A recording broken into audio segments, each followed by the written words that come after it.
Hello my dear students, ఈరోజు Jamie సుబోధ ద్వారా మీకు ముఖ్యమైన సూచనలు చేయాలనుకుంటున్నాను. గత 3 రోజుల నుంచి కూడా మనం తుఫాను ప్రభావం చేత స్కూలుకు దూరమై ఇంటి దగ్గరే ఉంటున్నాం. తద్వారా మీకు కొన్ని సూచనలు కూడా ఇవ్వడం జరిగింది. ఆ సూచనల ప్రకారం మీరు ఇంటి దగ్గర నేను చెప్పిన విషయాలన్నీ కూడా చేస్తున్నారని ఆశిస్తున్నాను. ఇప్పుడిప్పుడే ఈ మోంతా తుఫాను తగ్గుముఖం పట్టింది. ఊపిరి పీల్చుకుంటున్నాం. ఉభయ రాష్ట్రాల్లో కూడా కొంచెం నష్టం జరిగింది రైతులకు ముఖ్యంగా. ఒక విధంగా ప్రభుత్వం చాలా అప్రమత్తతతో ఈ మోంతా తుఫాన్ను సమర్థవంతంగా ఎదుర్కోవడం మనందరికి కూడా, ముఖ్యంగా ఈ 2 రాష్ట్రాల ప్రజలకు ఏ విధమైన అమితమైన నష్టం జరగకుండా ప్రభుత్వం వారు తీసుకున్న జాగ్రత్తల్ని ఈ సందర్భంగా అభినందించాలి. రాష్ట్ర ప్రభుత్వం ప్రత్యేకంగా గత 4-5 రోజుల నుంచి కూడా హెచ్చరికలు జారీ చేస్తూ ప్రజలందరినీ కూడా సురక్షితమైన ప్రదేశాల్లో ఉండమని, ఏదైనా ఇబ్బందికర పరిస్థితుల్లో ఉంటున్న వారిని సురక్షిత ప్రాంతాలు చేర్చడం, ప్రభుత్వ యంత్రాంగం కృషి అత్యద్భుతంగా కూడా ఈ సందర్భంగా చెప్పొచ్చు. ముందస్తుగానే పాఠశాలకు సెలవులు ఇచ్చి విద్యార్థులు అనవసరంగా బయట తిరగకుండా ప్రమాదాలకు లోను కాకుండా చేయడం ఒక విధంగా విద్యా వ్యవస్థ పట్ల ప్రభుత్వానికి ఉన్నటువంటి అకుంఠితమైన గౌరవంగా కూడా ఈ సందర్భంగా చెప్పడం జరుగుతుంది.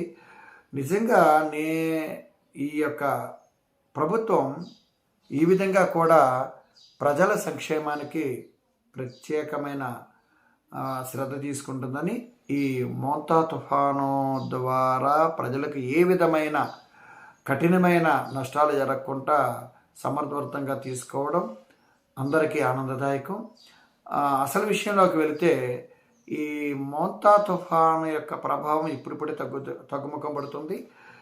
గత 3 రోజులు అంటే 27, 28, 29 ఈ రోజు వరకు రాష్ట్ర వ్యాప్తంగా కూడా సెలవులు ప్రకటించడం జరిగింది. ఇప్పుడే తగ్గుముఖం పడుతుంది. రేపు పాఠశాల పునఃప్రారంభం జరగవచ్చు, 99% జరగవచ్చు.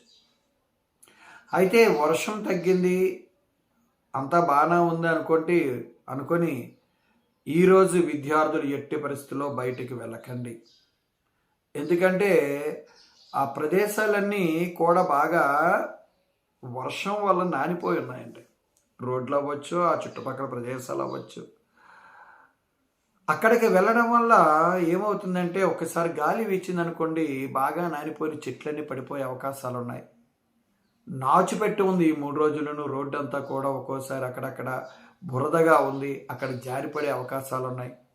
మరి కరెంటు స్తంభాల విషయానికి వచ్చేటప్పటికీ అన్నీ తడితడిగా ఉన్నాయి. అనుకోకుండా మన చెయ్యి వేస్తే షాక్ కొట్టే ప్రమాదం ఉంది. తద్వారా ఎంత ప్రమాదం మనకు తెలుసు.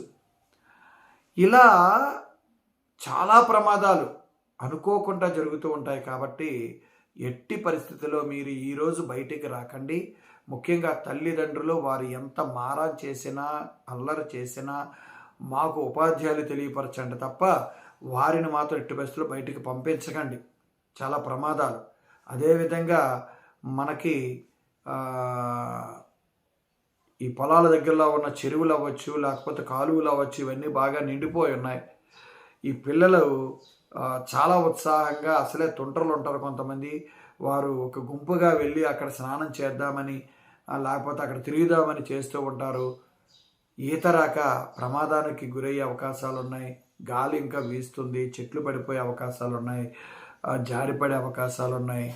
ఇలా ఎన్నెన్నో ప్రమాదాలు వచ్చే అవకాశాలు ఉన్నాయి. కాబట్టి ప్రియమైన విద్యార్థులారా, ఎట్టి పరిస్థితుల్లో బయటికి వెళ్ళకండి. మీకు ఇచ్చిన ఇంటి పని అన్ని సబ్జెక్టులకు సంబంధించినటువంటి హోంవర్క్స్ ఇవ్వడం జరిగింది. అవన్నీ జాగ్రత్తగా పూర్తి చేసుకోండి.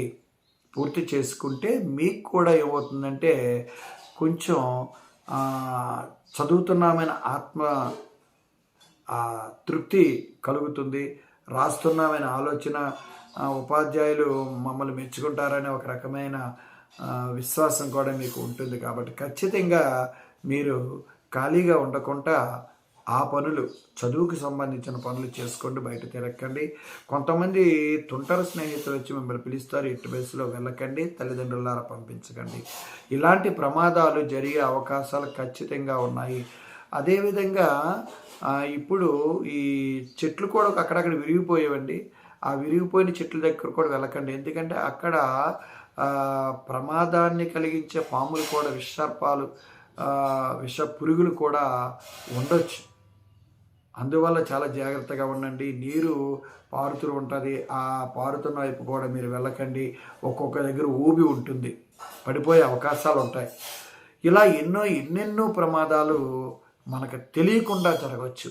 అందువరకు భూమి ఆరినంత వరకు, ఈ యొక్క తుఫాను ప్రభావం పూర్తిగా తగ్గినంత వరకు కూడా మీరు చాలా జాగ్రత్తతో ఉండాలని మీ ఉపాధ్యాయుడిగా చెబుతున్నాను. ఇది నా విద్యార్థులకే చెప్పట్లేదండి, అందరికీ, ఈ ఉభయ రాష్ట్రాలను విద్యార్థులందరికీ కూడా ఈ విషయాన్ని నేను అందిస్తున్నాను. ముఖ్యంగా యువత కూడా అనవసరంగా మీరు బయటికి వెళ్ళడం, ఒక గుంపులుగా వెళ్ళడం, నిర్లక్ష్యంగా ఉండడం ఎట్టి బస్సులు చేయకండి. కరెంటు పోల్స్ దగ్గర ఎట్టి బస్సులో ఉండకండి. తర్వాత అనేక ప్రమాదాలు ఉన్నటువంటి ప్రదేశాలు వెళ్ళకండి. ముఖ్యంగా ఉభయ గోదావరి జిల్లాలో సంబంధించిన విద్యార్థులను ముఖ్యంగా నేను చెప్తుంది ఏంటంటే, ఈ గోదావరి గట్టుకు వెళ్ళడం కానీ, గోదావరి ప్రవహిస్తున్న కాలువ దగ్గరికి వెళ్ళడం కానీ, ఆ ప్రాంతంలో ఎట్టి బస్సులో మీరు తిరగకండి. చాలా ప్రమాదాలు జరిగే అవకాశాలు ఉన్నాయి.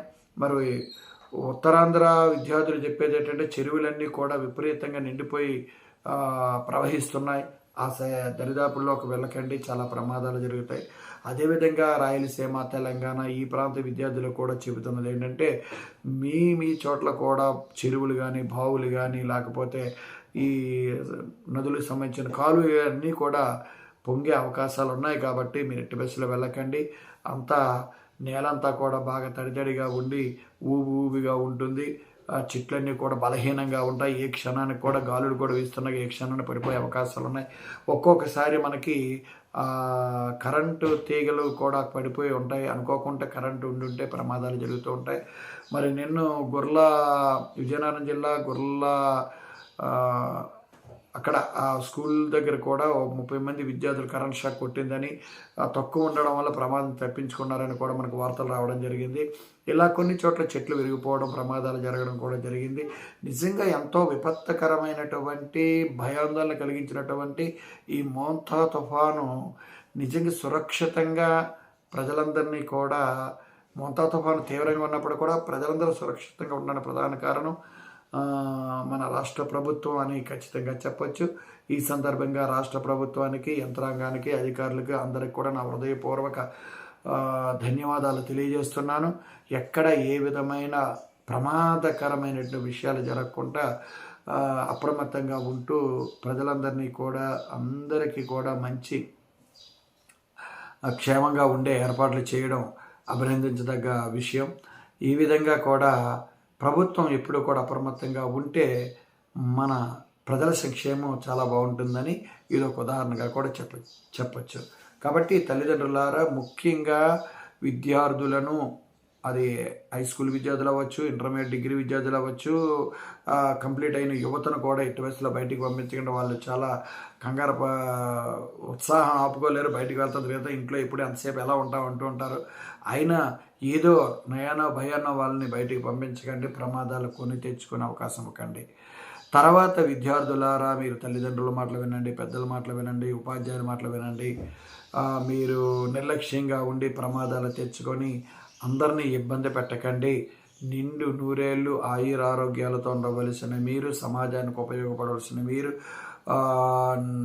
భావి భారతానికి భారతాన్ని అగ్రస్థానం నిలబోవలసిన మీరు అకాల మరణాలు, అకాలమైన ప్రమాదాలు గురయ్యి తల్లిదండ్రులకు కానీ, బంధువులకు కానీ, శ్రేయోభిలాషులకి కడుపు కోత మిగిల్చే ఏర్పాట్లు చేయకండి. చాలా జాగ్రత్తగా ఉండండి. ఈ రోజంతా కూడా మీరు ఎట్టి బస్సులో బయటికి రాకండి. రేపు కూడా ఒక్కసారి పరిస్థితి ఎలా ఉందో ప్రభుత్వం అలా తెలియజేస్తుంది. వాతావరణం బాగుంటే స్కూల్కి తప్పనిసరిగా కొద్ది జాగ్రత్తగా చూసుకుంటూ, రోడ్డు కూడా చూసుకుంటూ రండి.